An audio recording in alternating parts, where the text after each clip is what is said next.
I want to break down this style of playing that I don't want to say is unique to me, but it's something I've certainly focused on quite a lot during my, artistic journey. Solo guitar in general has been a fascination of mine probably since high school when I got lessons. I went from like a Flying V, Alexi Leo, ESP guitar to my nylon Yamaha, which is somewhere behind me. $150, still love that guitar. But anyways, I started playing Brazilian music and repertoire by Marco Pereira and Baden Powell and like the Leo Brouwer etudes. Really interesting, solo guitar style pieces. I did not translate that to jazz until I went to undergrad, and that's where my teacher, Stan Smith, totally ingrained in us that we had to be able to play a melody, harmony, and rhythm all at the same time. We want to be able to deliver that as part of a professional guitarist's toolkit. And I, definitely think went above and beyond as far as my taste for harmony and figuring out how to maneuver the guitar with different voicings while keeping it very melodic at the same time. So this is just a little bit of an insight into that process for me.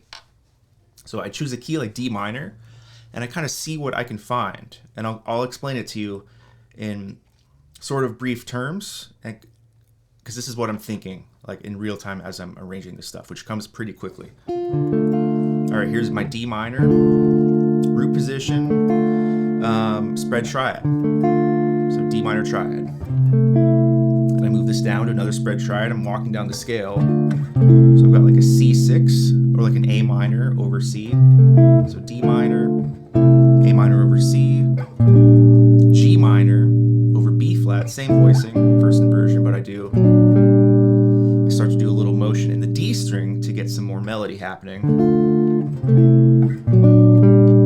I go from F sharp to G, create a little tension there, and then I resolve to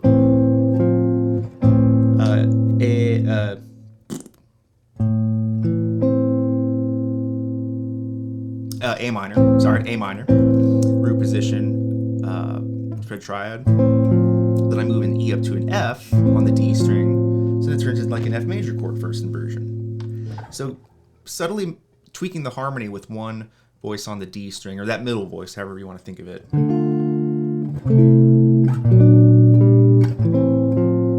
So that middle voice is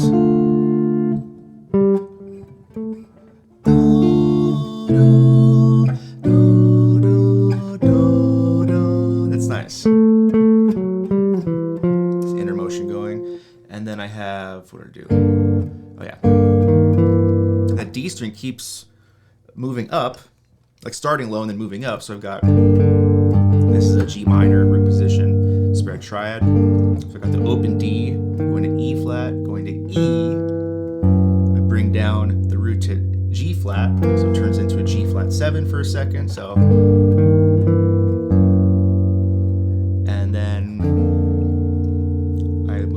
down to F, and I have a B flat major triad spread over F, second inversion.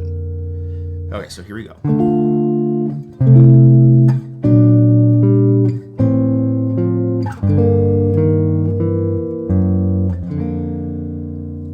Then I don't feel resolved there.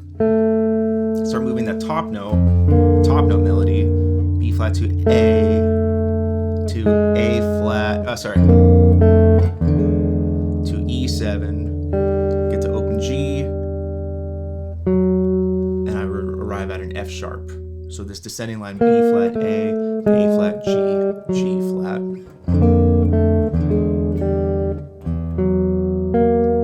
Then I play a whole tone thing here over E.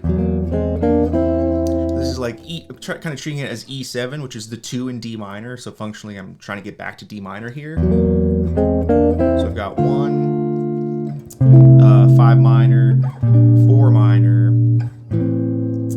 5 minor. And then I have 4 minor,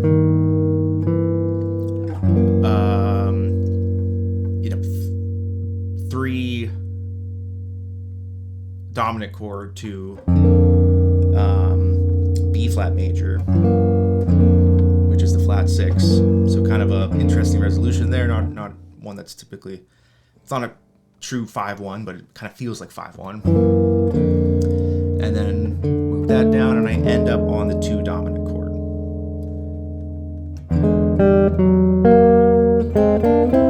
And that's F sharp, B flat, major thirds, and I move that in whole steps. So I'm harmonizing a major third up in whole steps. That's the whole tone scale. Then I want to get to 5 of D minor using my Peter Mazza voicing. Thank you, Peter. This is a wonderful A altered. I got my shell chord, A, G, C sharp. That's A7. Then C over here and F over here, which is the sharp 9 and the sharp 5, respectively. And it's actually way easier, ironically, to do it with this crazy fingering, where the C sharp on the G string is higher than the C on the B string. So you have a minor second, but like not this, it's this. Pretty cool. And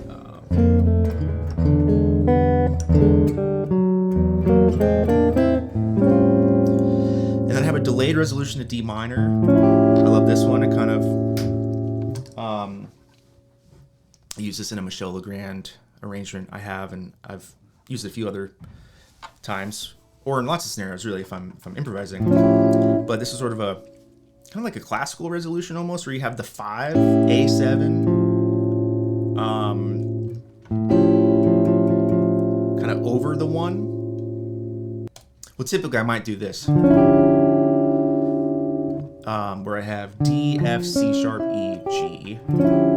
So I'm really kind of thinking A7 over D minor, 5 over 1, resolving to 1. That's what I might usually do, but here I go A7 with A in the bass.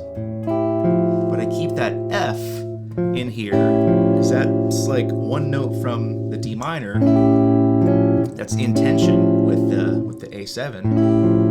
And sure, you can call it the sharp 5 if you want, but I kind of think of it as part of D minor. And then I resolve. So I go D minor to D minor 6. A, F, A. A down here on the G string walks up to the 6. A, B flat, B. So here's my 2-5.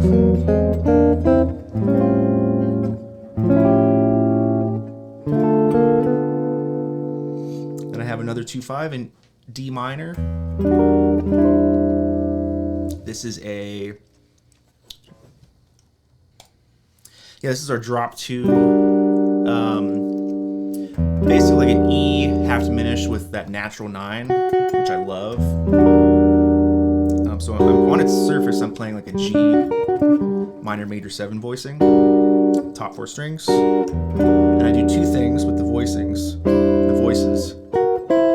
On the high one goes up a whole step, the B string one goes down a whole step, so I have this opposing motion. Oops, sorry. Then I move that up a minor third. Same motion gets me an altered 5, A7. So I'm playing like B flat minor major 7, and then the 2 top voices oppose each other and move up a whole step, down a whole step, respectively. I'm always thinking melodically, so I have.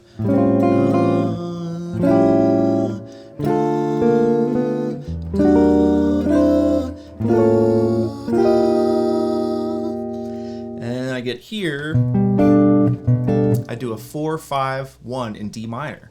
So yes, I'm on this big altered A7, but I really don't resolve it yet. I kind of go backwards to a 4. This is double drop 2, drop 3 voicing, basically a very large spread G7. I've got G, F, B, G, F. I got B, G, A, F. And I got the D on the G string too. So I'm kind of taking our G7 and sprucing it up a bit to have that A in there, the 9, and put the 7 way up on top. Very large voicing.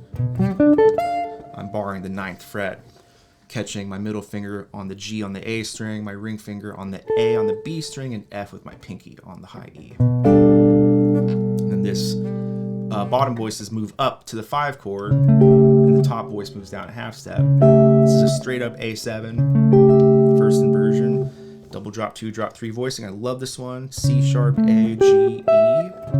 And very sort of classical, undercase C, lowercase c classical style voicings.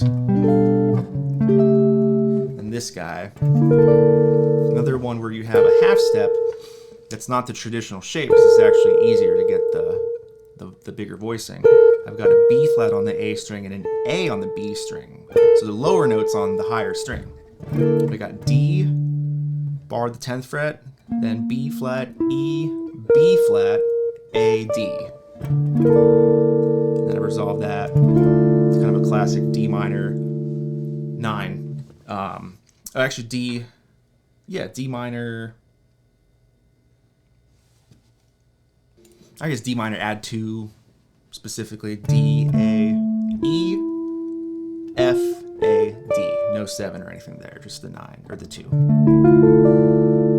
So here's my last cadence. Whoops. G7 over B, A7 over C sharp. And I kind of have this D minor flat 6 with a 9 to D minor 9 or D minor add 2. There you go. Here's the whole thing again. And you notice how the voicings get bigger and bigger and bigger. They go from a lot of spread triads and inversions moving down to working my way up and adding a bunch of color and dissonance within the voicings.